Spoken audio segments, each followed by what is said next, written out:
give that weird hand symbol, go, live long and prosper. I'm like, yeah, okay. Okay. Not the audience I wanted. Okay, there's a YouPorn super user. And here I have a Halloween story. I moved back to New York, and even though you don't need a car, I was raised in California where it was all about the car. And so I bought a 7 Series thinking that would make me seem more interesting to other guys, more attractive to women. And I bought it from BMW of Southampton. And they gave me 1 key. And I'm like, it's supposed to have 2 keys. And they said, yeah, we can't find the other one. And I'm like, well, when you find it, please send it to me. Anyway, so I'm out partying Halloween, come home totally fucked up. I was at Lotus. I remember this. Came home in my Starship Commander outfit. And I was in the back of my loft that faces the street, and I hear my car start up. I'm like, what? And I look down, and my car's lights are on. Someone's in my car. So I go running down. My car's being stolen. So I chase the car to the 6th Avenue and 15th Street. I'm running after it with my phaser drawn, true story. And I catch up to the guy. He hits a red light, and I catch up to him. And I look in the car, and he looks at me like, what the fuck is this Star Trek person chasing me for? And I was still young and dumb. I was not your age, but a little bit older. And I still had decent levels of testosterone. And so I looked and I saw in the corner, your idiot male masculinity, weirdness, violence hits in. I'm like, oh no, steal my car, must die. And so I start to pick up, those big wired steel trash containers on the corners of New York? Yep. I literally thought, I'm like, okay, I'm going to put this through the window and try and pull them out. and the light hasn't turned green yet. And then I was at that age in my life where I was just starting to get smart, just starting. And the light turned green and I put the trash can down and he just drove away into the night. And so there's a couple lessons here. You didn't do it. Why didn't you do it? Because I didn't want to get fucking shot, Ed. Okay, so you came to your senses. Yeah, I didn't. I mean, any guy who's willing to steal your car may have a gun on him. So anyways, a couple lessons here. BMW of Southampton, you're clearly engaging in organized crime.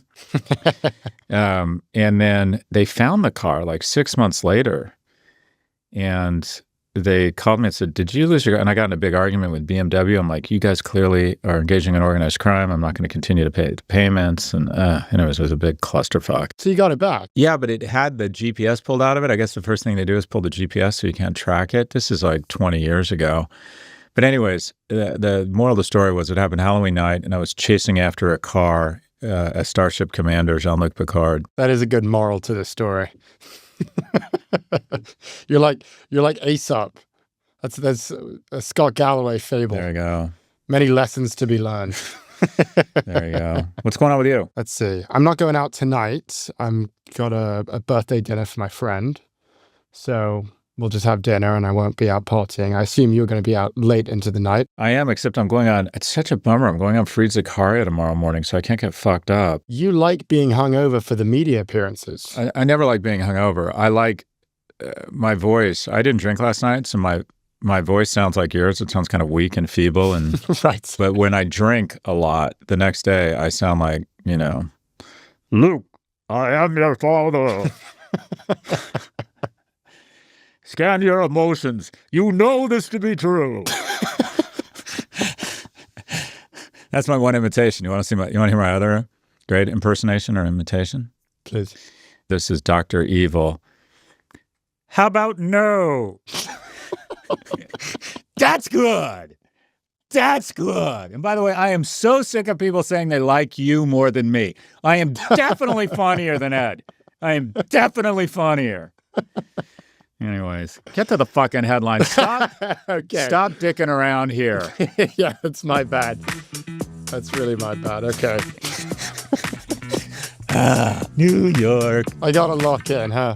Most of the Magnificent Seven reported earnings last week. Overall, it was a strong quarter with Microsoft, Alphabet, Amazon, and Apple all beating expectations on the top and bottom line. So, big week. Scott, let's just go through these companies one by one. We'll start with Alphabet. Let's see here. Beat on the top and bottom lines. Revenue up 16% to $102 billion. Crushed it on YouTube revenue. Crushed it on search revenue, which actually accelerated. Cloud revenue up 34%. The stock rose 8%. It's up 48% year to date. Best performing big tech stock of the year so far, just as predicted. Your reactions? The Google Cloud is emerging as the preferred platform for AI workloads. So essentially, the Google Cloud is becoming known as sort of the AI cloud. And over 70% of existing cloud customers now use Google AI products. And the company, their Google Cloud backlog hit $155 billion. That's up 46%, not year on year, quarter on quarter. It was up 82% year on year. Just nothing short of extraordinary here. These are companies well positioned, who's made forward-leaning investments, who have outstanding management. The interesting thing that the team pulled together is they're saying that these firms are flipping from asset light to asset heavy. Essentially, they're becoming utilities of the information age. I used to say they were toll booths. I guess the kinder way to say it's their utilities. Meta, Microsoft, and Alphabet are each allocating a larger share of revenue to CapEx than the average global utility. And historically, these kind of CapEx super cycles have signaled lower returns on capital. We'll see. But the CapEx growth of Microsoft year on year is up 74%, Google 83%, Meta 128%, because the market is rewarding these forward-leaning investments, believing that similar to the cloud, the more you invest early, the better the leverage and the revenues later on. Look, there's just nothing. It's like you can't. Even the naysayers and the people that are glass half empty like me are having trouble finding anything that isn't outstanding about these earnings. I just want to keep going down through the list here. We also saw Amazon, which also beat on the top and bottom lines. Revenue rose 13%. AWS grew 20%, beat expectations. They added almost 4 gigawatts of new power capacity. Ad revenue grew 24%. Shares rose more than 10%. So Amazon was another big winner in these tech earnings. I know that you are bullish on Amazon at the moment. I am too. Trading at 31 times earnings right now. The 5-year average for Amazon is 59 times earnings. So trading at a historically low multiple considering its history. Quick reactions to Amazon. The little thing in here that stood out to me was the Trainium 2. That's Amazon's in-house AI chip. I didn't even know they had a fucking in-house AI chip. Has become a multi-billion-dollar business growing 150% quarter on quarter. It's just... And they, too, have also raised their CapEx dramatically as the market responds to these forward-leaning investments. Essentially, these companies are sort of replacing or supplanting government's big bets that typically were sequestered only to government. And now that the government's spending all of its money on interest rate payments and, making sure our seniors are taken care of, they don't have the capital to make these forward-leaning investments, and these companies do, which in some ways is really great. It's good for the economy. The question is, are they the type of technologies that leak out into the general public, right? When the government makes investments in vaccines and communications technology like DARPA or GPS for weapons, it melts into the private sector, into a variety of companies, medium and small business, whereas these investments the return on these investments will be sequestered again to a small number of companies. But even Apple, I have the new iPhone. I'm not that enthralled with it. Their iPhone sales were up 6%, which isn't great, but they guided to double-digit iPhone growth next quarter, meaning the numbers look really good, and their gross margin expanded to 47.2%. And I'd just like to remind people that Apple, which until recently was the most valuable company in the world, has pulled off the impossible, and that is you either have a niche product with high margins or a mass-produced, kind of mass-market product with lower margins. Essentially, what Apple has done is they have the production volumes of Toyota with the margins of Ferrari. I mean, it's just extraordinary. The iPhone is the most profitable product in the history of mankind. That's an actual physical thing. Yeah, Apple, it was a good quarter, beat on top and bottom. Gross margin expanded. Shares initially fell, but then they actually popped back up. The only thing I would highlight, iPhone sales growth, which as we covered in one of the daily episodes, everyone was super excited about because of this third-party research about how well the iPhone 17 was doing. iPhone sales actually underperformed in terms of their growth. It was up 6%. That was below expectations. The thing that investors were really excited about was the guidance that Tim Cook offered. He said that we were going to see 12% overall growth, sales growth next quarter. So that's why the stock rose, but still the worst performing big tech stock so far this year, up 8% year to date, trading at 36 times earnings, which is significantly higher than, say, Meta. It's also still higher than Google. So again, I'm not super bullish on the stock right now, but let's just keep going through here. Microsoft, also an incredible beat. Azure revenue, that's their cloud business, up 39%. The stock dropped, which was interesting, I think mostly because they were spending a lot of money on this CapEx. They said that the most recent quarter would be $30 billion in CapEx. It was $35 billion. So investors were surprised by that. But what we are seeing across the board here is massive AI spending. And then the most interesting was probably Meta, beat on revenue, did miss on earnings, but it was kind of a one-time tax thing, as we often see. But revenue crushed, 26% year-over-year growth. People are spending 30% more time on Instagram year-over-year. Everything about that business is killing. But again, the trouble is that investors are worried about CapEx. CapEx is now 38% of revenue, up from 20% just a year ago. There are concerns that they're getting too into the whole AI infrastructure thing. And so the stock fell around 10%. And now they're down. They're 29 times earnings. So they are trading at the lowest multiple of any big tech company right now. If I had to, I mean, there are two clearly undervalued stocks right now. Amazon, as you've discussed, and also, I think, Meta. And the big stat for me is, again, the time spent on Instagram. You look at Instagram Reels now making $50 billion a year. By comparison, the entire US TV ad industry makes $65 billion. So give it a couple of years, Instagram Reels is going to be bigger than the entire ad industry in the US for television. It's crazy. So very interesting. But certainly all these companies are crushing. The question is, how does Wall Street feel about them? And I think the theme here is if you're spending more than Wall Street would like on your AI infrastructure, then that makes investors nervous. The company that looks overvalued here is Apple, which is growing 8%, which isn't, it's a good growth for a S&P company. It's not great growth for big tech. And yet they have the highest multiple with the exception of Microsoft at 36. Microsoft's at 37.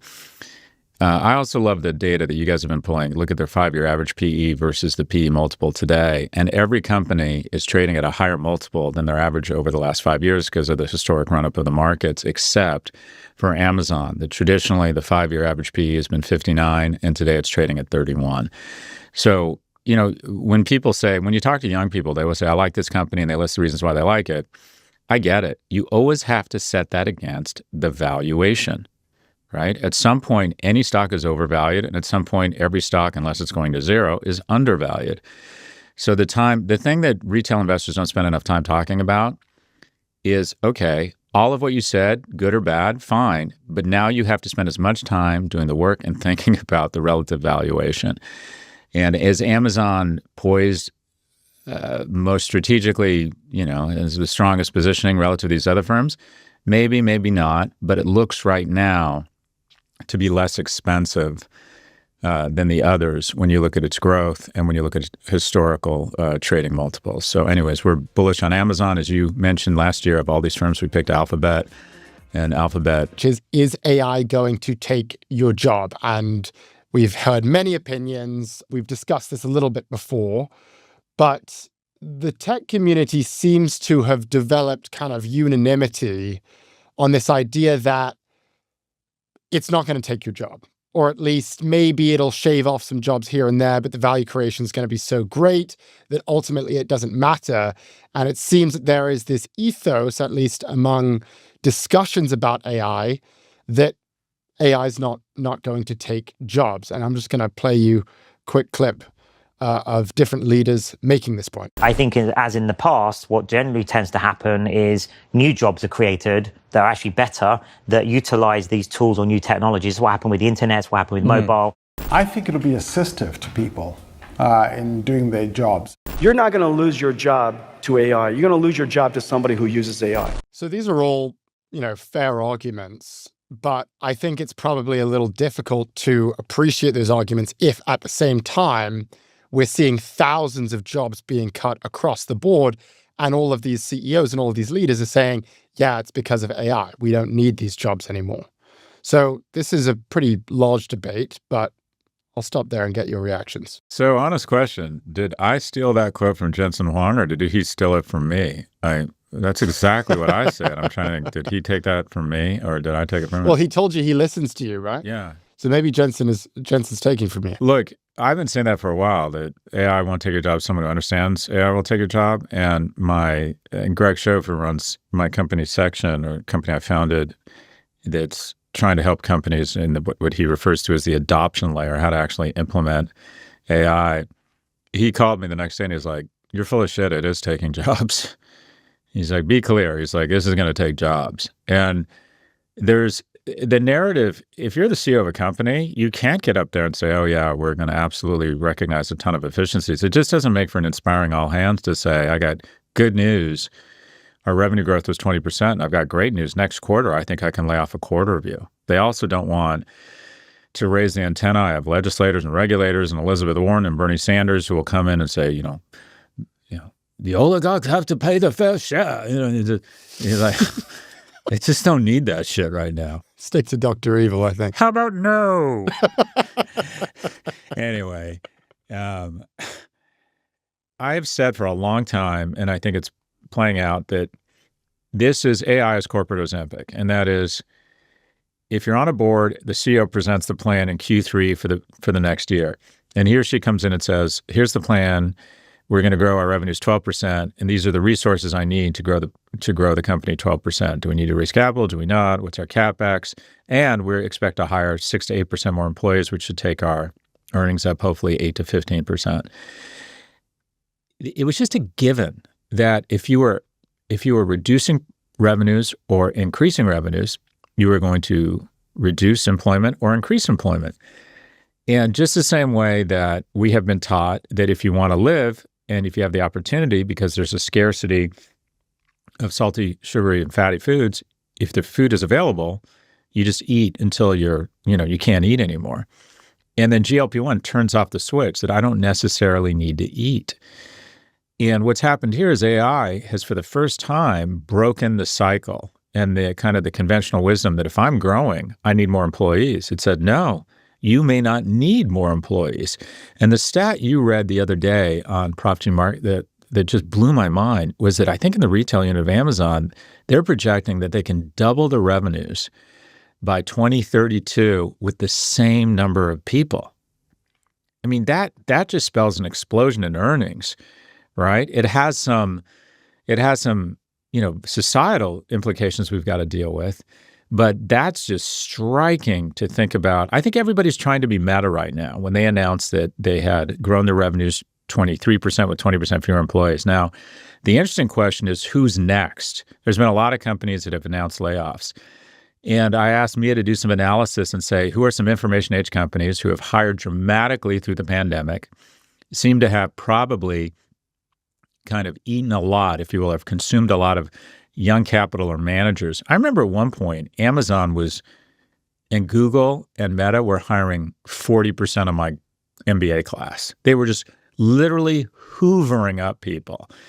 And I also try to find companies that haven't had a big layoff yet. So these are the companies that Mia came up with that seem vulnerable right now. And our prediction is that they'll probably announce some pretty significant layoffs in the next 3 or 6 months.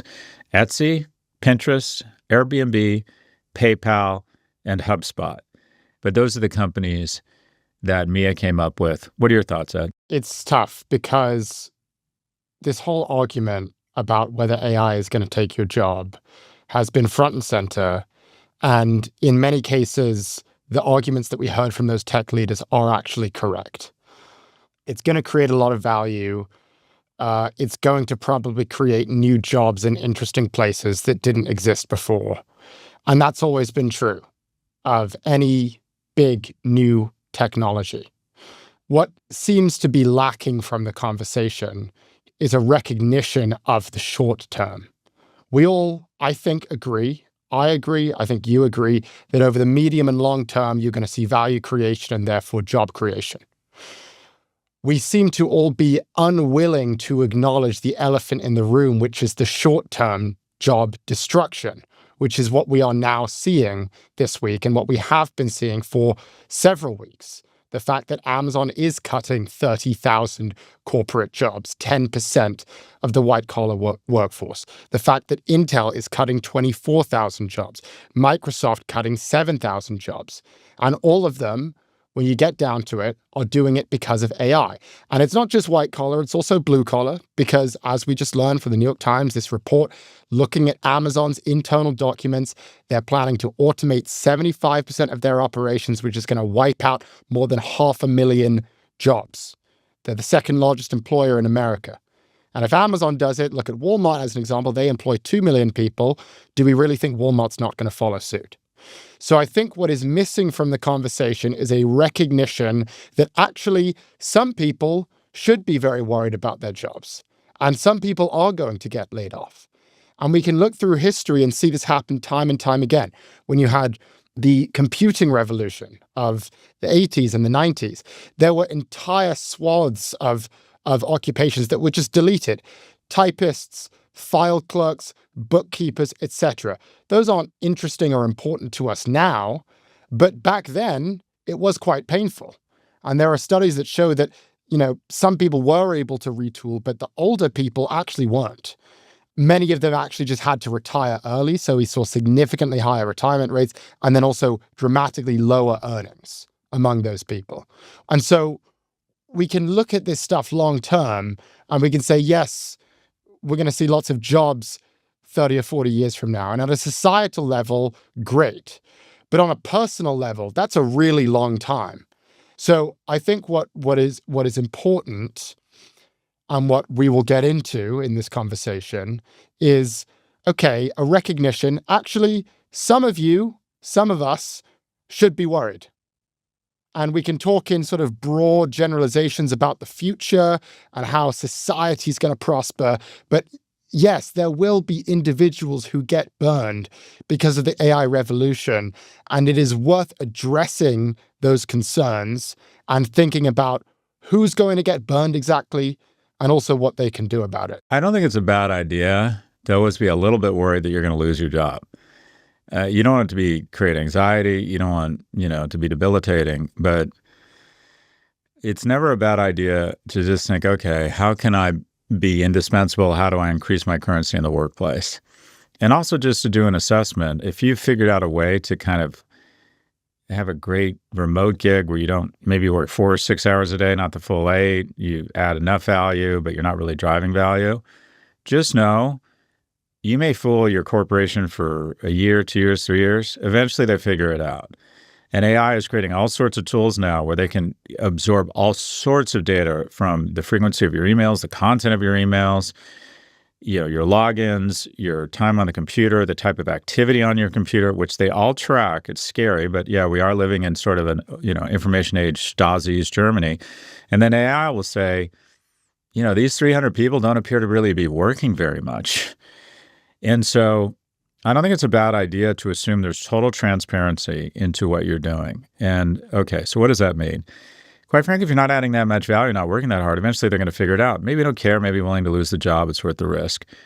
But one, assume they can see everything. And then if you're doing a lot of good work, also at that point, assume maybe they don't see everything and make sure that people around you and your manager and your reviews kind of know the good work you're doing. I just think when people are drawing up these lists, I hate to say it, it's somewhat rigorous, but it's somewhat not. And that is, you're going to see a disproportionate, I believe, amount of layoffs in remote workers because they have weaker emotional bonds with the people making these decisions because relationships are a function of proximity.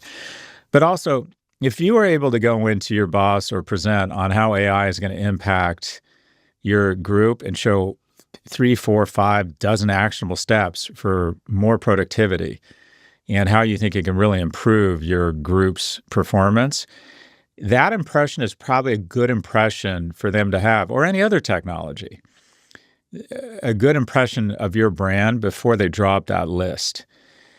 Yeah, so play offense, not defense. I think trying to hide during layoffs, thinking they're not going to notice you, is the worst thing possible. Terrible idea. It's the invisible people that get laid off first, just because they don't know you, they don't care about you, they don't know what you do. The other thing is just emotionally, 2 things. One, recognize a lot of your success and a lot of your failure is not your fault. And you shouldn't take a lot of your success and a lot of your failure personally. And that is, these layoffs are pretty indiscriminate. And they're going to, sure, the superstars, someone evangelizing for them will try and save their job and probably will, or they'll find something else for them within the company. But a lot of people get laid off. There are very few people. The wealthiest man in New York, Michael Bloomberg, I think he's the wealthiest man, he got laid off from Salomon Brothers. There's just I think I've been fired from every job I ever had. It just happens. And you should recognize that it's not an indictment on you. It doesn't mean you're not going to be really successful. It's just a natural part of the corporate life cycle. Don't be afraid to ask people for help. Yeah, I just got laid off. I'm looking for a new gig. Also, this is such a cliche, but maybe think of it as an opportunity to really, really reevaluate where your human capital would be best served. So I think it's an interesting time to sit down, clear your head, go speak to a couple people or a few people, say, this is what I'm good at, this is what I like, these are kind of my financial needs, what's important to me, and brainstorm potentially about an entirely new career, starting a business. Maybe it's sticking in the same industry and just doing the exact same thing for a competitor. Maybe it's going back to graduate school. And the other one thing I would say is maybe take a couple days to mourn, but immediately get on to the next thing, whatever that is. Immediately start interviewing, immediately start networking, be really social, go out a lot, meet friends. I think if you want to help your career, the best thing you can do over the long term is to be more social. But also, just to be honest, there is going to be a lot of layoffs here. And, my fear is that young people, I remember I've had several young people break down and cry when I've laid them off. And I just wanted to figure out a way to say, you got to trust me on this. This isn't that big a deal. You're going to look back on this and you're going to be more upset at how upset you were than what happened here. And also, if it's not working for you here, you don't want to be here. This isn't good for you. If for whatever reason, fairly or unfairly, the people here in the organization doesn't value your work, you don't want to be here. You want to go somewhere else. I first just want to clarify, who should actually be worried. There is no question AI is taking jobs, but it might not be taking your job, or it might be taking your job. So I think the question you have to ask is okay, who is actually at risk here? Who should be worried?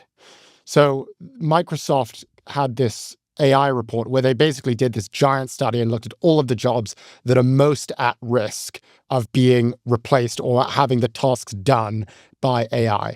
And I just want to go through a few of these jobs because it's important. If you have one of these jobs, the point being you should probably be worried and you should probably be listening and thinking about ways that you can protect yourself. So just going to go through the list here.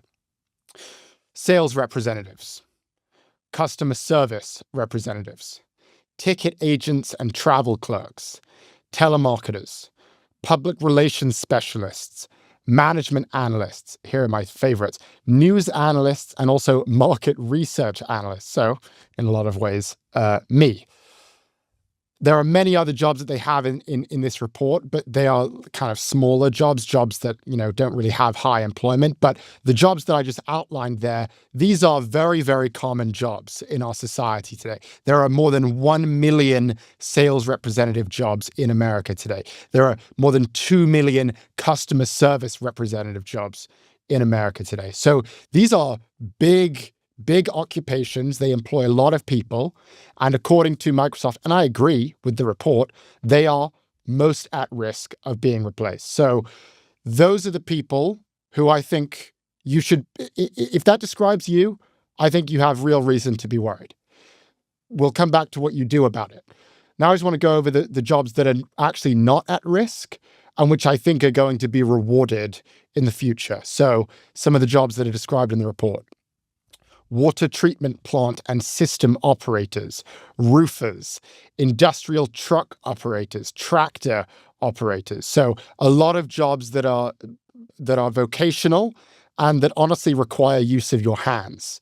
Things where you have to be getting in there physically and have some technical and physical expertise.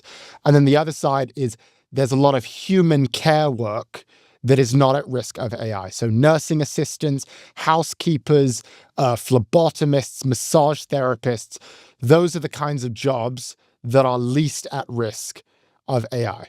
So when we think about this, you want to think about who are the AI winners, and it's construction, it's physical maintenance, it's healthcare, it's surgery, human care work, vocational, physical, technical work.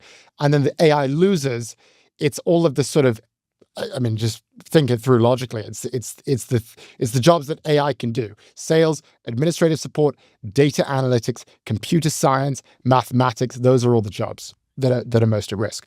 So I think the question then is, what do you do about it? And if you are an AI loser, I will just go through some of my recommendations that I think are very similar to yours. So the first thing that I would recommend, if you're about to see layoffs, you want to be the person who is close to the guy who decides the layoffs. So what you got to do is you have to identify the decision maker at the company, and you have to establish a personal relationship. Scott, you said it. Don't hide. If you're invisible, then it's very easy to cut you off. Second thing I have on my list here, try to become the AI person. That might mean you adopt some fluency with AI tools, you start using them, it makes your work more productive, more efficient, but also, quite importantly, you want to brand yourself as the AI person. You want to communicate to your peers, I'm the guy who knows about this stuff. And that might mean you start writing blog posts, or you talk about it on LinkedIn, or you send podcasts to people about AI. You want to show to the decision maker, I understand this stuff. So if you're cutting people, you don't want to cut me, because I'm the one who's going to help turbocharge your business with AI. I have two more. Have an opinion. AI is very good at analytics, but it's very bad at having an opinion. So if you can figure out a way to develop a position on issues, if you can weigh both sides of the argument and then ultimately take a side, because AI is bad at doing that. All it says is, here are all the different things that are going on. But if you can be the person that says, yeah, I know all the different paths that we can take as a company, but I believe that this is the one that we should take because this is my opinion on the issue, that's alpha. That's something that AI can't do. And the final thing here, and it goes back to what you said, and I think it fits with also your career. I think you need to be willing to reinvent yourself. And I don't think you should be ashamed of reinvention. That's what a lot of people are going to have to do here. If you're being laid off at many of these tech companies, you're kind of being faced with this decision of like, do I go out into the market as the same thing that I was that got fired, or do I rebrand and do I reinvent? And I think there's a lot of shame in reinventing, but I just want to highlight that many of the most successful people in history completely reinvented themselves. Just some great examples here. Vera Wang, who is the legendary designer. She was a figure skater before she got into design. Martha Stewart was a stockbroker before she became the media mogul. Reed Hastings was a math teacher, and then he founded Netflix. Ray Kroc was a door-to-door equipment salesman before he built McDonald's. My favorite reinventor is Arnold Schwarzenegger, who was a bodybuilder, who then decided he wanted to be an actor, and then he decided he wanted to be the governor of California, and he was able to do all of it. I think that my point being, there are many people who were incredibly successful, who reinvented themselves and who leaned into it, who were not afraid or ashamed to say, I used to be this and now I'm this. And as I say it, I think you're a good example of that too. You were an analyst, and then you said, okay, I'm going to go to business school and I'm going to try something completely different. You started companies. And then after you started your company, you said, now I'm going to be a professor. And then after you were a professor, you said, now I'm going to be a podcaster. So I think a lot of this is also about reinvention. AI might take your job, and let's just acknowledge that. But as you say, take stock of your talents and your abilities, and don't be afraid to reshape them, to rebrand them, and to reinvent yourself. I think that's right. I think that the cautionary tale is that my friends, I have a lot of friends in the hedge fund business or the finance business, and in the aughts, it was sort of the golden age. I think like 95 to 2010. I think people look back and say, maybe with the exception of this era in technology or AI, never have so few people made so much fucking money with so little talent than hedge fund managers from 95 to 2010. And that's not to say that they weren't talented, but if you were a really talented lawyer, accountant, actor, whatever, a journalist, you made X.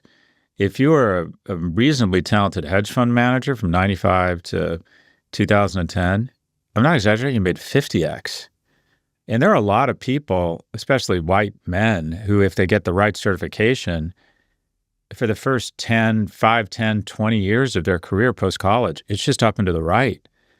And I'm not exaggerating. When it goes flat or they get laid off or they can't raise their fund or whatever it is, they literally fucking freak out. And I don't mean freak out in a extroverted way. I mean, they become paralyzed. And what I would suggest is if you have to take a pay cut, switch industries, whatever it is, your emotional resilience and not feeling sorry for yourself and not, acknowledging everybody anchors off. They look at the year they made the most money and they think, that's my fair market value. And the next year's fair market value should be 12% more. And right now, you could argue every person in AI is wildly overpaid. None of them think they're overpaid. I've never had anyone after a job review and a bonus go, thanks very much, let's be honest, I'm overpaid. I've never heard anyone say that. It's either like, well, okay, I'm fucking amazing. Thank you for paying me this ridiculous amount of money at a ridiculously young age, but I'm the fucking bomb. Is there a subtweet? Or what? This is an outrage. It's never like, wow, look, the company's doing great. The economy's strong. We're making a ton of money and I'm probably making more, my comp's probably above. I've never heard anything resembling that. People anchor off the top, and that's okay, fine. But emotionally recognize in your career, you're going to have ups and downs.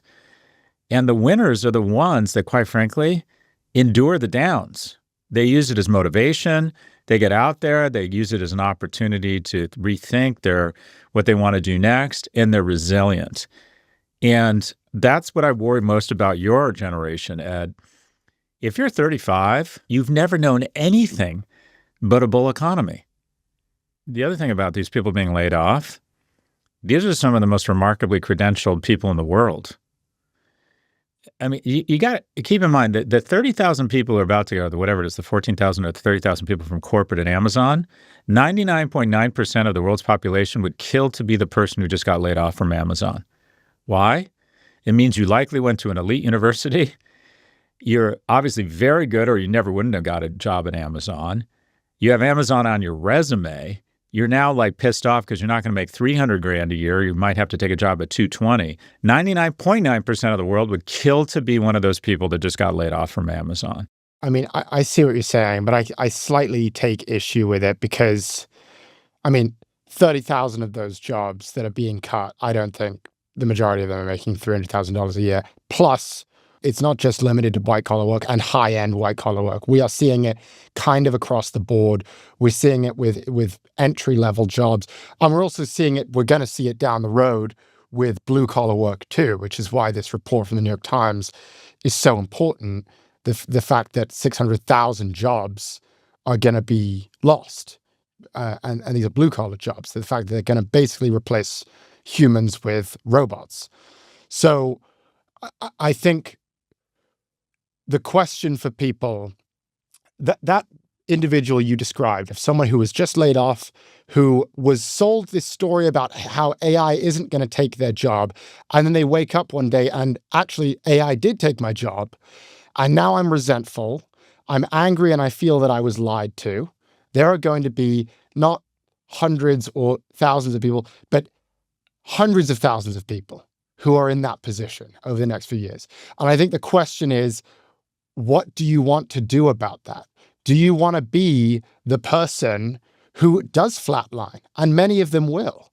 Do you want to be the person who is grieving about the lie of AI and is never unstuck from that position? The danger is this flatline, and the flatline can come from different places. I've never what's interesting is what sidelined me, and I never would have thought about it. When I lost my mom, it like sidelined, and I wouldn't have thought that that would do it. I would have thought, I was so focused on money, I would have thought, okay, a business or going out of business or the market's going down. The dot-com implosion hurt, but it didn't take me off track. And the great financial recession scared the shit out of me because I had just had a kid.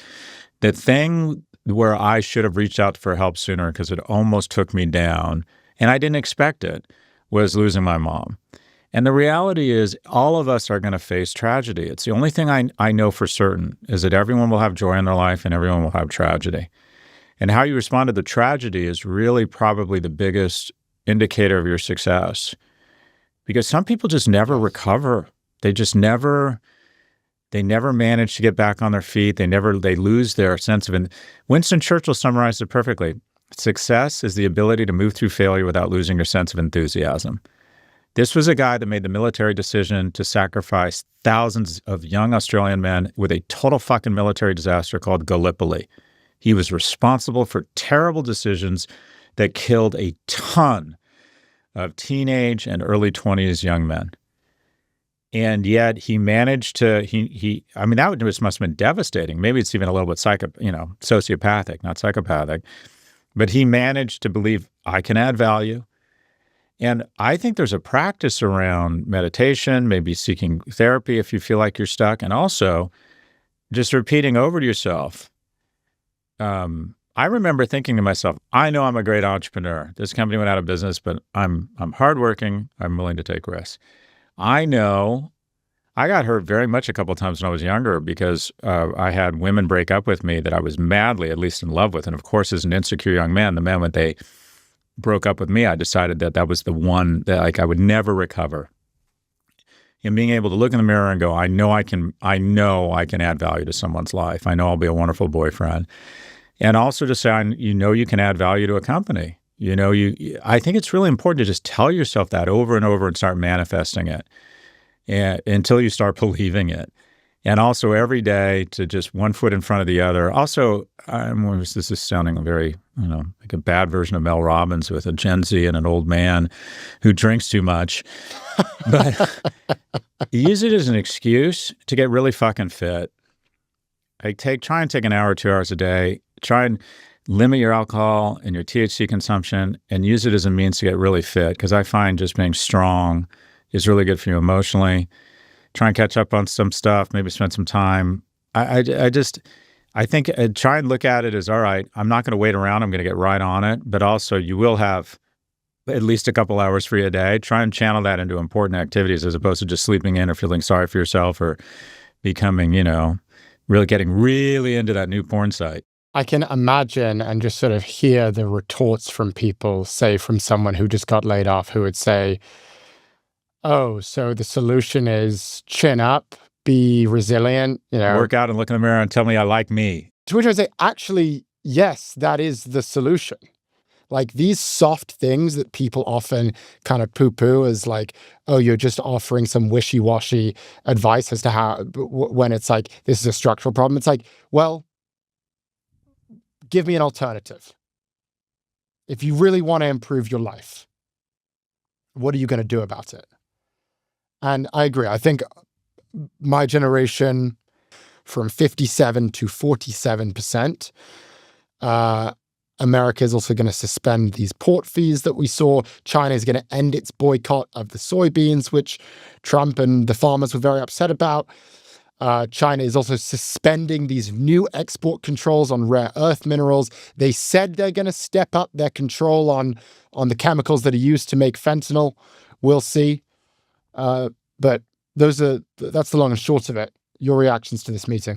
My reaction is this is a lesson in really poor strategic thinking, and that is one of the keys to strategy when you're negotiating is to really have an accurate assessment of your leverage and their leverage. And I feel this is one of Trump's many Achilles heels, and that is he thinks he's playing with a stronger hand than he is. He thinks he's the biggest customer of China and just muscle him around. We're actually the third largest trading partner with China. The biggest is ASEAN, the Association of Southeast Asian Nations. Number 2 is the EU. The EU is more important to China than the U.S. And he acts as if he's their only customer. He's the only member of a club, if you will. So he's never really appreciated that he's playing with cards that he doesn't have. And two, I don't think anyone really game theoried out what is their bazooka. And unfortunately, they've learned what it is, or they figured it out and they're willing to use it. And that is rare earth materials. I mean, these things, a single submarine can require 8,000 pounds of rare earths. The F-35 jet requires 900 pounds. It's literally a security issue for us. They threaten to not only reduce exports to us, but to put controls on any product that has rare earths such that it can't get to a Western nation, which it didn't take people very long to say, this could end the war in Ukraine in a way we don't want to end it. If all of a sudden the U.S.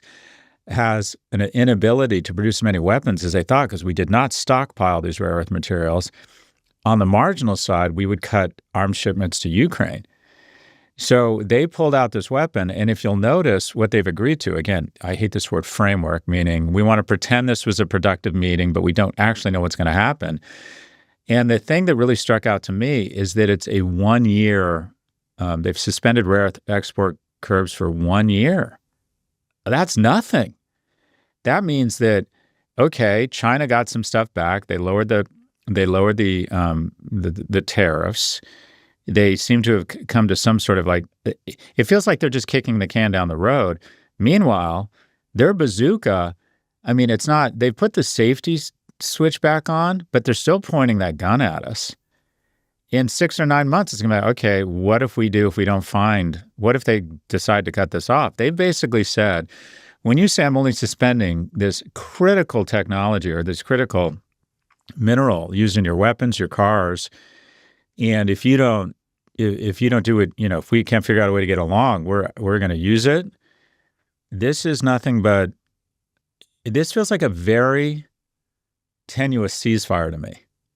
My sense is there hasn't been, and quite frankly, until Trump's out of office, I don't think we're going to have a sustainable, enduring relationship with China. And I'd like to say, well, what about Xi? She's probably there for the next 10 or 20 years. He's consolidated power.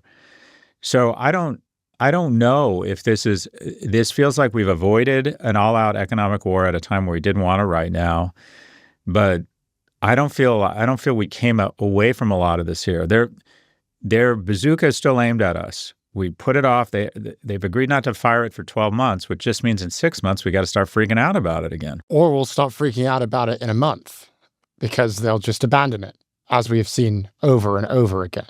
I mean, I think that's the problem with these framework agreements and these handshake deals and this press release economy or press release politics, is what we have found is that it's very easy to just break these agreements. We keep on seeing this because they don't really put it in writing. Signatures are not pens are not put down to paper. We don't see signatures. We don't see contracts signed and people going over the language and understanding what the language actually means. All we see are press releases, which means that the cost of abandoning or doing a 180 on your quote unquote agreement is not that high, which is why we keep seeing it over and over again. The tariffs go up, the tariffs come down.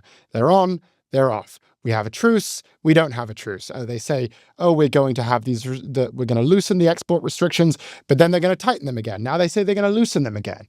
I think the point being, saying the words, we're going to suspend these export restrictions for a year is not a powerful or binding statement.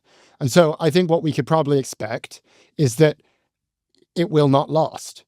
And so this is definitely still a problem, the rare earth issue. And I think all that this has done is highlighted China's leverage on the US.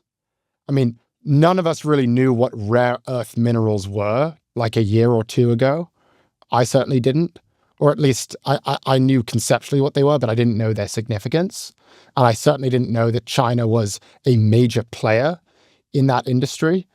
And now we all know China has big time leverage over us.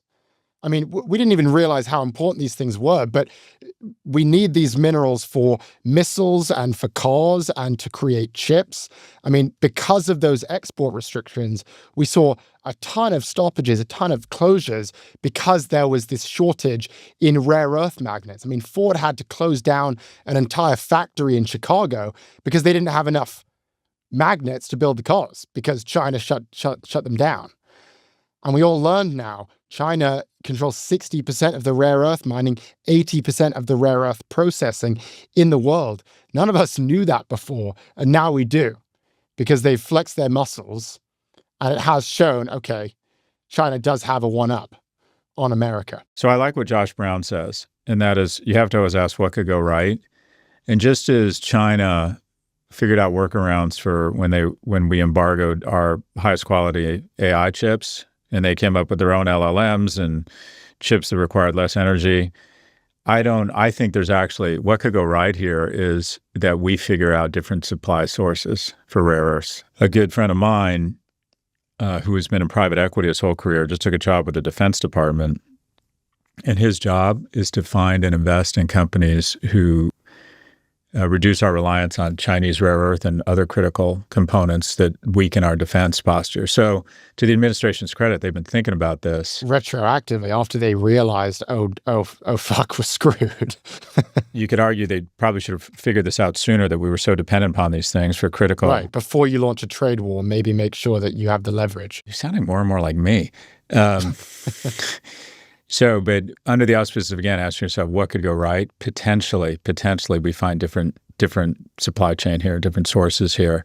I don't know enough about them, but the investment opportunity, which we always like to come down to, I would love to go further downstream and say, okay, what company, if you're some shitty little company that's in Latin America, or I don't know, wherever, that does have the ability to produce these things and these magnets, you got to think that company's getting a lot of attention right now. And it's going to have a lot of suppliers would love to do business with them because they'll think of them as being not being tainted by geopolitical concerns. But this is, look, I've said that I thought that at the end of the day, by the time Trump leaves office, we're going to end up with largely trade agreements that largely reflect where they were before he came into office, with some higher tariffs. But we will have wrecked alliances, created unnecessary tension, unnecessary risk. And this is all just it feels like a massive distraction that kind of gets us, I don't want to say it gets us nowhere. I think it gets us backwards, and just don't get the strategy here, what they're hoping to get out of this. I do think his instincts around China were right. I do think we had an asymmetric trade relationship there where they were taking advantage of our open markets and theirs weren't open. But they have I had never heard the term rare earth materials till about a year ago. And all of a sudden, you find out that we can't produce fighter jets or submarines without them. And arguably our biggest adversary, or our most powerful adversary, controls all of the market. Right. And by the way, the big question is, did Trump even know what that was before he launched this attack on China? Was he aware of rare earth minerals and critical minerals? And was he aware that we need them for our defense industry and to manufacture missiles and tanks? Did he know any of that? Or is he only just realizing this now? The team of the best players wins. And there's a couple of things we're not focused on, and so is the boring shit underneath the surface that really fucks you. 2/3 of researchers are now saying they're open to moving abroad. So we're about to lose our intellectual capital, which people don't appreciate, and these guys don't appreciate because the effects, pop up. You don't even miss the fact that you didn't come up with a new way of pricing derivatives that makes your makes a U.S. bank much more competitive internationally. You don't miss, okay, we're no longer producing the best CT scanners in the world, right? You just, someone else does it. It's now coming out of Siemens because the world's top researchers and, mammography or whatever it is end up at the University of Cologne because they're like, I'm sick of this shit. So when you look at generally speaking, if you look at how incompetent some of the higher profile hires have been in the Trump administration, you got to think it infects at every level. And I just wouldn't be surprised if no one even brought up rare earths until they showed up and said, "Oh, we're embargoing your rare earths." Certainly what it looks like. Well, if you want to see how good a baseball team is or how good an organization is, you look at how clean the dressing room is. You look at the quality of, you look at how well run the cafeteria is, because it's a general approach and a culture to hiring outstanding people and making sure they feel appreciated and putting in place the right compensation, the right incentives. And if his senior level hires, ranging from a guy who's a vaccine denier to a former TV Fox host, fat shaming people is any indication, or a former head of a wrestling federation is now in charge of the Department of Education and didn't know what AI was. Did you believe that? When she was grilled about AI, she called it A1.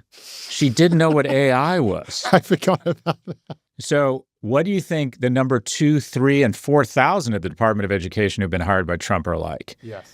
And they just hired this. I mean, anyways, I'm ranting here, but would it surprise me if no one, when they showed up and said, we're going to block shipments and exports of rare earth, and someone said, what's rare earth? And it shows in the way they have negotiated. They launch the attack. They say, we're going to flex our muscles. China flexes their muscles right back. And then suddenly Trump's off in Asia meeting with Xi Jinping saying, hey, man, please stop doing what you're doing. Like, you're putting forward a thesis that a lot of people would say, like, oh, you're just being, Trump derangement syndrome. It's like, just look at the way events unfolded. That is simply what appears to have happened. They didn't realize that China could do what they did. And so then they suddenly started panicking. It just reflects poorly on us and our competence. And I think Americans have taken for granted for a long time just the quality and depth of talent we have working for us in our government. And there's a general like, oh, it'll be fun to see what it's like to not have air traffic controllers or all these people, all these employees. You don't realize there's a lot of talented people trying to figure out a way to get your grandfather's prescriptions mailed to him in a rural area. You forget how hard it is to do physical rehabilitation for our veterans. You forget how important it is to have tax laws enforced such that we actually have a treasury. You forget how hard it is to actually guide a plane when there's 11,000 planes in the sky concurrently. These people are good at what they do. And a lot of people who have a lot of opportunities to grow into other industries decide they want to work for the government, and because they find purpose in it. And we've just taken for granted these folks, their competence, their commitment, the fact that a lot of them are working below market. Some are probably working above market, but many of them are working for below market fees. And I think we're finding out painfully what it means to have a kakistocracy, which means a society run by fucking idiots. And anyways, back to China. I think we've just kicked the can down the road here. I think Xi knows he's playing with a stronger hand, and Trump has made a rookie mistake in strategy, and that is believing he has assets he doesn't have. All right, let's take a look at the week ahead. We'll see earnings from Palantir, AMD, Uber, Pfizer, Novo Nordisk, Spotify, and Airbnb. We'll also see the results of the New York City mayoral election, and the Supreme Court is set to begin hearing oral arguments on the tariff case on Wednesday. Scott, any predictions? Mondami is going to win. And my prediction, though, is that you're not going to see an exodus from the city. I think there's actually one of the most unfortunate things about the city, I think, right now is it's become so expensive. There's been so much inflation that the scrappers, really talented, hardworking people in a variety of industries who want to come here and just kind of make it on raw talent and dancing between the raindrops. I think we've lost those people, which will hurt the economy over the medium and long term. That has nothing to do with Mondami. He's going to win. But all these people threatening to leave and corporations threatening to leave, I just don't think that's going to happen. One, I don't think that I don't think he has the Everyone thinks that we're going to see an issue and everyone gets very anxious, and then just an unbelievable quarter. Your initial reactions? Well, not only is it is unbelievable, the numbers are just getting staggering, especially for a company that's so profitable to be able to grow at these rates continuously. But beyond that, they just said they're going to grow sequentially for the rest of the year. They don't typically give more than one quarter out. So the fact that they have that visibility and talked about that going into calendar 2027 tells you that they have more visibility than ever. Their customers are making longer term commitments than ever. They can see the rollout of the data centers happening at such a rate and with such a backlog that they know that they'll be able to continue to grow from here on out, which is, again, very impressive, especially when the numbers are this big. What does this mean for the I don't know if I could call it AI bubble story at this point. The AI anxiety story, maybe we have to call it. I mean, we saw the Citrini research article that came out this week and got everyone very anxious about AI. We've seen just incredible drawdowns in the software sector, again, because of AI. What does this do to the AI story? How are investors thinking about this now that NVIDIA continues to dominate? Well, there's two different types of anxiety, and they're actually the polar opposite of each other. One level of anxiety is, oh my goodness, we're building so many data centers. This can't be sustainable. When it stops, the music's going to stop. The economy's going to decline. NVIDIA's going to decline. The mega caps, the hyperscalers can't afford to do this. That's one level of anxiety that we've been living with for a few months. The other level of anxiety is the exact opposite. Oh my goodness, AI is so potent, it's going to run us over. It's going to go industry by industry and destroy it. And software stocks are worth nothing at their terminal value. Those two things are opposite. Either you believe AI is great and it's going to transform the economy in 2 years, or you believe that AI isn't that good and we're going to stop building data centers. Those two things are opposite types of anxiety. And we think that, I've lived with a lot of anxiety in my life, but we can take a deep breath and say, both of those things are pretty extreme perspectives. What we do know is that AI is incredibly valuable. It's very potent technology that we are just starting to realize how useful it is to both business customers as well as consumers. Business customers are willing to make long-term commitments, which is why Microsoft, Amazon, and Google are building these data centers, because they have these long-term commitments. And consumers are willing to pay more and more for these subscriptions and using these tools in an even more comprehensive way. We know that's happening. So the anxiety about AI isn't real and we don't need these data centers. NVIDIA can help us put that aside by telling us, look, this data center construction is going to continue.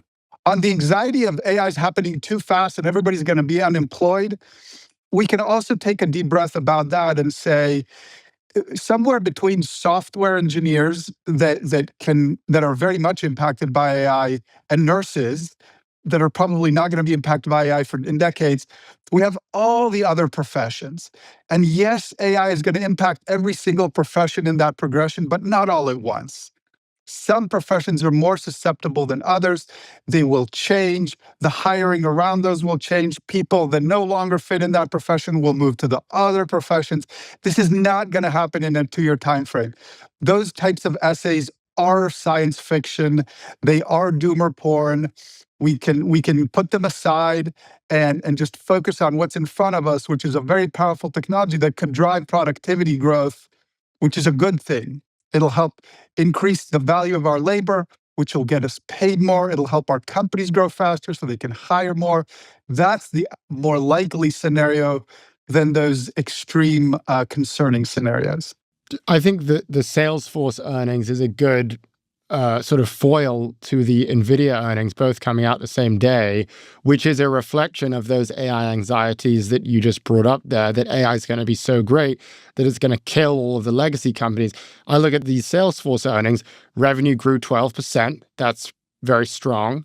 I looked at remaining performance obligations, $35 billion, which was actually higher than expected.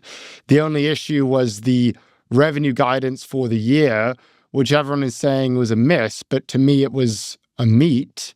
I mean, they said 45.8 to 46.2 billion. Wall Street expected 46 billion. That to me, that sounds like exactly what they said. But shares are tanking, down nearly 6% after hours. What does that earnings tell you about the AI anxiety story? And what do you think of these earnings? Do you think that they are as bad as everyone else seems to think they are? I think the least of Salesforce's issue is AI. I actually think the issue at Salesforce is that their business is just decelerating rapidly. The growth rate was higher this quarter because they acquired Informatica, which is contributing at least 3 or 4% to that growth rate. So they're already only growing high single digits. Just a couple of years ago, they were growing 15%. It's their business that's decelerating for reasons that have nothing to do with AI. They're losing share to HubSpot and Monday and ServiceNow and Braze and Klaviyo and a whole cottage industry of companies that are providing sales and marketing software that's just better than Salesforce. Having said that, what you're saying is spot on in that the market is going to glop onto this and say, oh my goodness, AI is killing software. It's not. Salesforce is just decelerating and the results are declining. There's been plenty of companies that have reported good results so far this quarter, but their stocks went down anyway because of this negative narrative about software. But in Salesforce's case, it's really about just their core business not doing well. What do you think about the tension of this AI anxiety right now? You mentioned there's the AI is going to be less impactful than we thought it was going to be, which is why it's a bubble. And so the valuations of everything are going to come down. And then there's the other argument, which is that AI is going to be so powerful that it's going to ruin all of the business models as we know it. Those two forces seem to be in real contention with one another. And I'm struggling to figure out which one is actually the dominant sentiment on Wall Street, which one is actually the right sentiment, which one is crazier than the other. And it's hard to sort of parse out what the price of these stocks are actually telling us at this point, because those are two, as you say, completely opposite stories. I'd say that we've been living with that first type of anxiety, the data center build out isn't going to get a return for several months. The software anxiety is more recent, but I'd say both are playing out in the market right now and causing a lot of fear. But I would actually posit that maybe that's about something bigger. The fact that investors are so jittery right now is probably an indication that we've had a very long bull run, that there's concerns about the U.S. government and its policies, the geopolitics of our global relationships, our geopolitics of our trade policy that has to change every week now. And so I think the market is jittery. It's looking for bad news. And now we have two opposing but compelling and scary stories that investors are telling themselves that are causing them to knock down stocks. I think that there is that layer of just overall jittery markets based on where we are from an overall macroeconomic and a geopolitical perspective. My instinct when I see these massive sell-offs is, I think, similar to yours, which is this seems to me an overreaction. This seems to me highly emotional and not nearly grounded in the reality that we're seeing on the ground and the data, not nearly enough. At the same time, I could also see someone saying, you're just sweeping these concerns under the rug. It's convenient for you, especially you, Gil Luria, as someone who's in this industry, to say it's not a big deal. People are overreacting. Things are going to be okay. Look how productive the technology is. What would you say to those people? That I'm really not trying to sweep anything under the rug. I'm talking about we all have to make weighted probability decisions about potential outcomes. I'm just saying we're overbuilding data centers is a 10% outcome. The AI is going to run everything over in the next 2 years is a 10% outcome. And there's an 80% outcome that neither of those terrible things is going to happen.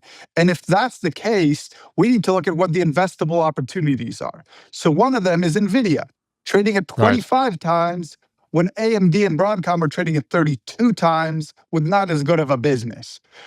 Software, which for years traded on revenue multiples, which was always ridiculous. What does it even mean to be 6 times revenue or 8 times revenue?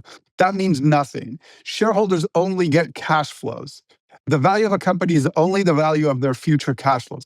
All of a sudden, we're looking at this big universe of software companies on a cash flow basis, on an earnings basis. We have Microsoft at 20 times cash flow. We have ServiceNow and Dynatrace and Adobe trading at less than 20 times earnings or cash flow. And we have super hyper growth companies like Snowflake and Datadog and Shopify trading at maybe 35 times cash flow. So those are actual real opportunities that the market has created because of the extreme scenarios. But I don't want to sweep them under the rug. They are potential scenarios. I'm just taking the weighted probability and saying, I think there's 80% right up the middle that we're going to be fine, that AI enhances productivity, and a pledge to make big tech cover its own electricity needs. While domestic issues dominated the speech, Trump did briefly touch on foreign policy as well. He claimed that he's ended 8 wars and warned that Iran is rebuilding its nuclear weapons program. He also briefly acknowledged the, quote, unfortunate ruling from the Supreme Court that deemed the tariffs illegal. Earlier that day, his new 10% global tariff rate officially went into effect. So, here to discuss the State of the Union, we're speaking with Ian Bremmer, founder and president of Eurasia Group. Ian, thank you for joining us on Prof G Markets. My pleasure. So, this State of the Union, Trump spoke for a record 107 minutes. Lots to unpack here. Let's just start with your initial reactions. What stood out to you?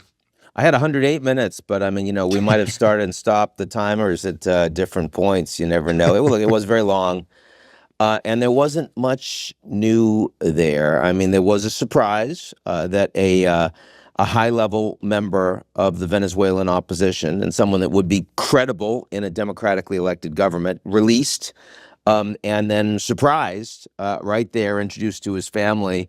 Right there in the Capitol building. That was a pretty big deal, frankly. I mean, it wasn't just cinematic. It is an actual success of the Trump administration, and it's a success for an attack against an authoritarian regime. There's like forces of liberty and freedom. This is the kind of thing that any American president, if they had done, you would say, good on them. So, and yeah, I got to be excited about having the American hockey team win the gold. I remember being in Vancouver for the gold medal match back when the Americans and the Canadians liked each other. And it was one of the most exciting sporting events I've ever been to in my life. I don't even like hockey, but everyone was so excited to be there. And frankly, the Americans were pretty happy for the Canadians were there because they're more excited. They're more excited about hockey at the end of the day. But it was great to see them come home after that extraordinary overtime win that could have easily gone the other way. And there they were, and excited, and they're athletes first and foremost, and they're flying the flag, and they're proud to be Americans, and everyone was cheering them, and that was great to see. But I mean, I'm obviously starting with the good moments, right? Because after that, there wasn't a lot. There wasn't a lot. The economy is not doing well. Trump cannot will it so. This is Prof G Markets. You know that. The average American is not happy about where the economy is. Trump is underwater on that. He didn't mention Epstein, even though it's been what we've been talking about for weeks now. Larry Summers is being forced out of Harvard. He clearly did not want to go. He was kicking and screaming. There are a lot of Democrats that are getting in trouble. So why is it that Trump is actually not saying a word about this? And it's because it's a two-tier judicial system, and he's protecting himself. He's protecting his members of his cabinet, his friends, and that's clearly unpopular for him too.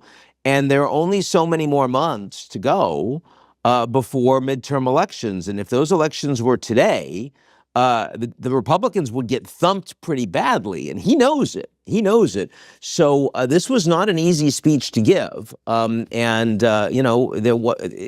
someone who's only going to have so many opportunities to be in front of the population and really explain to them why it is they need to turn out for him and for the people that are his proxies on the ballot in November, he didn't do much of that last night, in my view. It sounds like we might agree, or at least my initial reaction to this State of the Union address. I expected it to be, or at least was waiting and preparing for it to be quite awful, or at least somewhat insane, kind of unhinged. That was kind of what I was expecting. What we saw was a speech that was relatively normal and relatively less unhinged, in my view at least, for Trump. And I think one of the things that you bring up there is there was a lot that he didn't say, and it seemed that he was actually weaving around all of the things that seemed to be going wrong for him. The economy would be an interesting one. There were some moments where he flat out lied about things, like when he said, prices Inflation are rates. coming down, which is just not true. Not true. The 18 trillion in foreign investment that didn't really seem to make any sense to me. I don't know where he pulled that number from. I mean, for me, the 65 million people that he personally saved in India and Pakistan, I mean, were that true, he should be president for life. That's pretty extraordinary. Of course, it's utter bollocks. So, yeah, I mean, it is, to be fair, you're saying it's normal for Trump. And that's a significant caveat. Yes. I think that we should try to avoid that caveat because it is still a representative democracy. Look, I mean, the biggest thing he had to respond to was his signature policy for his first year was struck down by the Supreme Court. I've never seen that happen in a State of the Union before. And there the Supreme Court justices are, and people that he appointed voted against his signature policy because it was clearly illegal. And he was told by members of his cabinet, this is illegal, sir. You don't need to do this. You can actually do these tariffs in other ways and you're not going to get hit back. And he refuses to listen. That is uniquely batshit crazy. It's an own goal. And now he's got to deal with the consequences of that. Makes him weaker. And he seemed quite sheepish about that as well. He seemed quite sheepish about the tariffs. He was mentioning things like the border over and over again, didn't really seem to mention the tariffs at all, which is interesting because, as you say, that is the centerpiece of the policy, and it's the biggest news of the week. I would also love to get your reactions to the tariff policies that we've seen, the decision from the Supreme Court.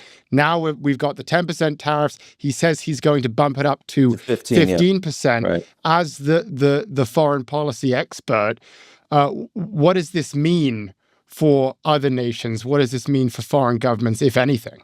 Well, the reason he did not want to do it this way, aside from the fact that he's undisciplined and impatient, is that it gives him maximal, unchecked, unilateral authority to place tariffs on anyone, not only any country, but frankly on pretty much any company, any sector, for whatever reason he chooses, which the president just doesn't have the right to do.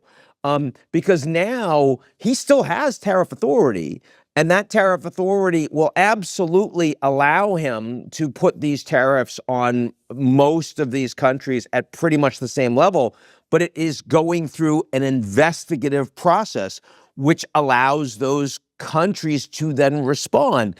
And that process is precisely what Trump wanted to avoid. So it constrains him more. It turns out that the American president is not Xi Jinping.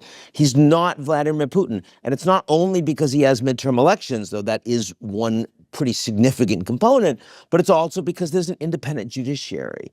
And even if it's 6-3 conservative, and even if he appointed a bunch of them, it turns out that they actually follow the law as opposed to the president. And he doesn't like that, but it is the reality.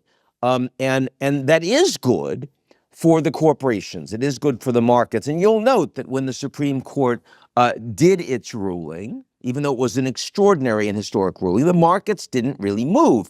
And the reasons they didn't move is because this was well expected and anticipated by those of us that have been following this. You don't have to be brilliant. You just have to be reading to understand that it was never going to be allowed. In fact, if the only surprise is whether it was going to be 6-3 or 9-0.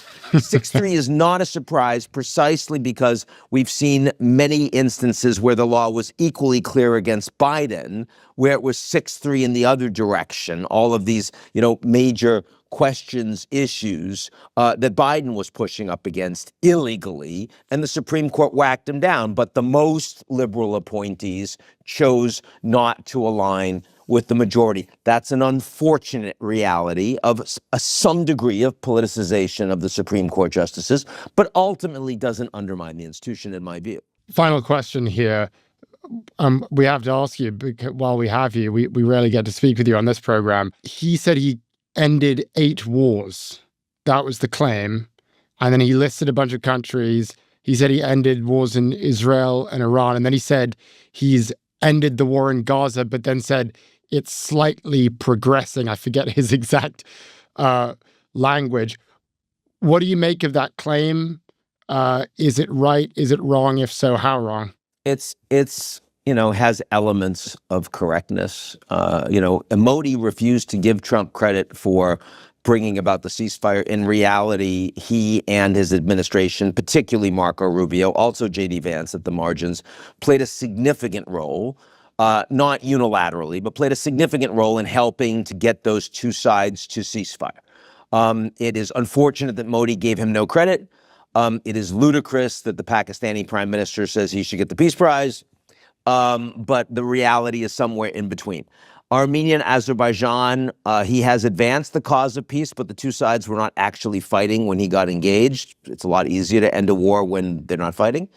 The case of Israel and Gaza, I give Trump a lot more credit in resolving that conflict to a degree than under Biden. We actually have a U.S.-led peace plan that got Security Council resolution approval. The Russians and Chinese abstained. Everyone else voted in favor. All of the Gulf states and the countries in the region favored it. Trump facilitated the release of all of the hostages, both living and remains, and has been able to move ahead a ceasefire that has not held perfectly, but has held more or less with humanitarian restrictions of aid now being largely ended. And so we no longer have mass starvation in Gaza.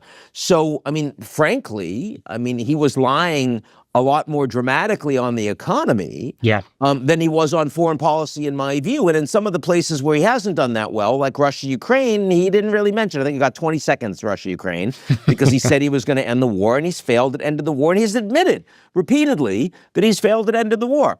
He's not completely untethered from reality. He just frequently chooses not to expect. But I would like to just take a moment to focus on what was actually said in the address, and more importantly, what wasn't said. So let's just start with what was said. Interestingly, the issues that Trump talked about the most were actually the ones that he's kind of getting right. For example, the child investment accounts, unfortunately named the Trump accounts, which gives every American child a free stake in the stock market. We have discussed why we think this is a great thing in previous episodes, and it surprisingly made a very large appearance in the speech. I did not expect that. He also talked about the cost of healthcare and the cost of pharmaceutical drugs and the cost of energy, which will only go higher as we ramp up these data centers. And he actually offered solutions to those problems, and he did speak to them at length. That is surprisingly pretty good, especially for a guy who usually spends all of his time at the podium rambling from one usually racist talking point to the next. Now, that isn't to say that it was all good. He certainly did mix in his fair share of racism, calling Somalians, quote, pirates. He also had his fair share of lies. He claimed he's brought down prices. He hasn't. And he also said that he secured $18 trillion of investment, which was probably his dumbest and most egregious lie. But that is kind of par for the course with Trump at this point. What was most interesting to me about the speech was actually what he didn't say. And that is, he barely talked about tariffs. He also didn't talk at all about ICE. He also didn't talk about our relationship with Canada. He didn't talk about our relationship with China. He didn't talk about all of these great trade frameworks that he's been hashing out. And of course, he didn't talk about Epstein. Now, the Epstein omission, I kind of understand. But the rest of those issues, those have been central to his entire agenda. So there's an important question. Why isn't he talking about them? Well, I think those omissions were really a tell.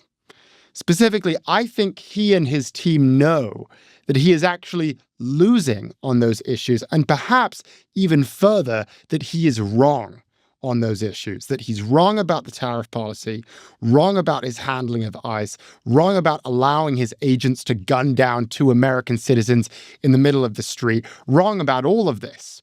And so instead of trying to fight these issues on the biggest stage of all, they took what is arguably the smarter route. And that is they chose to ignore them entirely. And so it appears that Trump's team is actually clocking what is actually has some new scoop that he has just reported. Rohan, welcome back to Prof G Markets. Ed, great to be back with you. Hope you've been doing well since we've last spoken. Absolutely. And we do want to get an update since we last spoke. I mean, last time we spoke, we saw that Warner Brothers Discovery had told its shareholders to reject the Paramount bid. They were encouraging shareholders to go with Netflix. That was 3 weeks ago.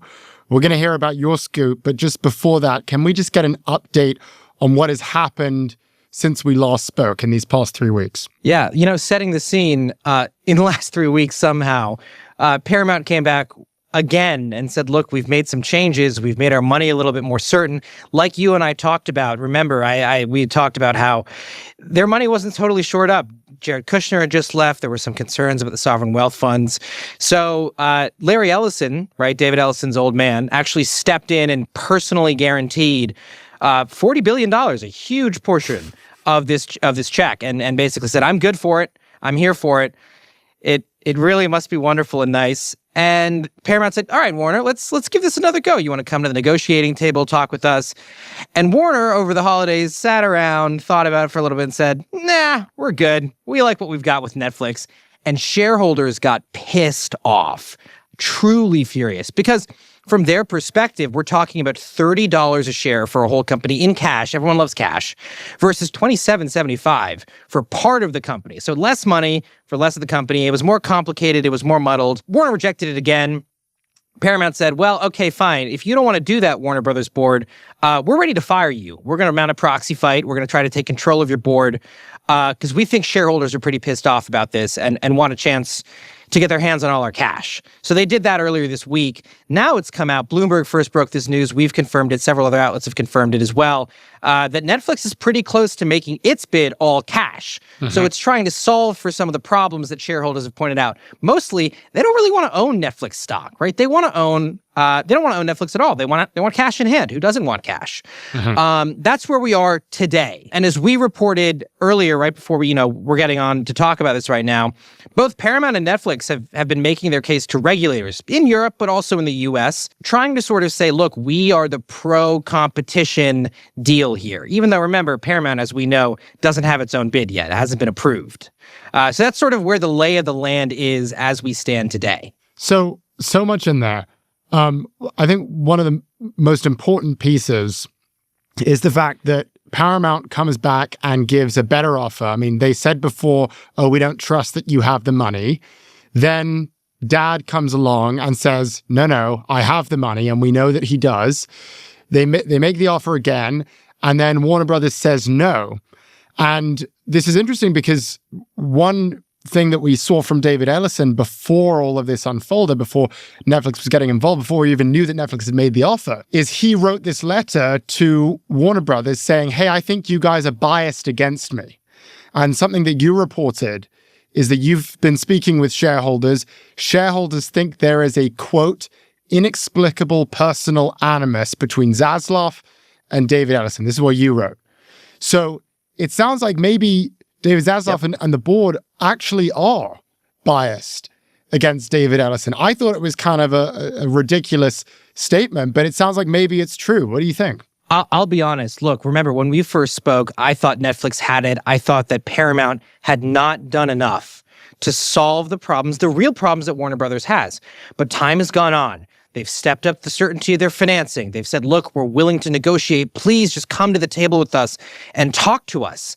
And Warner, again, this is Warner's board. We can't all put it at David Zaslav's feet, but David Zaslav is also the CEO of this company and has a lot of influence over this board, has just said no, time and time again. No, I might add, in kind of an insulting way. I mean, their last response, as you know, Ed, was to compare it to a leveraged buyout, which is not something that sits well with anybody when you're trying to talk about how much you care about a brand, how much you care about these assets, how you want to steward these assets. When we think LBOs, we think, what private equity used to do. Let's buy an asset up with someone else's money. Let's strip mine all the good stuff out of it. and let's make a ton of cash for ourselves. Screw the shareholders, screw the employees. That's what Warner Brothers compared the Ellisons offer to.